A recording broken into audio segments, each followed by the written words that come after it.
নিরামিষ তরকারি এইভাবে একবার করে খেয়ে দেখুন, খেতে কিন্তু দারুণ লাগে। গরম কড়াইয়ে দিয়ে দিন পরিমাণ মতো তেল, তাতে 2টো শুকনো লঙ্কা দিন আর 5 ফোড়ন দিন। এবার একটু নাড়িয়ে নিয়ে দিয়ে দিন কেটে রাখা সব সবজিগুলোকে। এই সবজিগুলোর মধ্যে আমি দিয়েছি আলু, বেগুন, পটল, মূলো, কাঁঠাল বীজ, একটু ডাঁটা আর কুমড়ো ডোগা। সবগুলো একটু বড় বড় করে কেটে নিয়েছি। আর এর মধ্যে দিয়ে দিন অল্প পরিমাণে ভাজা কলই ডাল। এবার এগুলোকে ভালো মতো কিছুক্ষণ নাড়াচাড়া করে নিন। কিছুক্ষণ নাড়াচাড়া করার পরে এবার দিয়ে দিন 1/2 চামচ লবণ আর অল্প একটু হলুদ আর কয়েকটা কাঁচা লঙ্কা চেরা। আবারও কিছুক্ষণ ভালো মতো নাড়াচাড়া করে নিন। কিছুক্ষণ নাড়াচাড়া করে নেওয়ার পরে এবার দিয়ে দিন কেটে রাখা কুমড়ো পাতাগুলো। এগুলোকে এবার ভালো মতো নাড়াচাড়া করে মিশিয়ে নিন। এবার সবকিছু ভালো মতো মেশানো হয়ে গেলে ঢাকা দিয়ে রাখুন কিছুক্ষণের জন্য। 5 মিনিট পরে ঢাকাটাকে তুলে নিন আর সবজিগুলোকে ভালো মতো নাড়াচাড়া করতে থাকুন। কিছুক্ষণ নাড়াচাড়া করে নেওয়ার পরে এবার দিয়ে দেবো 1/2 চামচ চিনি।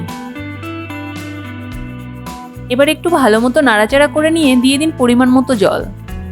এবার জলটা দেওয়া হয়ে গেলে সব সবজিগুলোকে ভালো মতো মিশিয়ে নিন আর ফুটতে দিন কিছুক্ষণের জন্য। কিছুক্ষণ ফোটানোর পরে দেখুন সবজিগুলো ভালো মতো সিদ্ধ হয়ে গেছে আর এইভাবে ঘাঁটতে থাকুন। এবার ঝোলটা হালকা টেনে এলেই নামিয়ে নিন আর এই সময় পারলে লবণটাও চেক করে নেবেন। রেসিপিটা যদি ভালো লাগে তাহলে আমাদের চ্যানেলটিকে সাবস্ক্রাইব করে পাশে থাকা বেল আইকনটিকে অবশ্যই অন করবেন। ধন্যবাদ বন্ধুরা।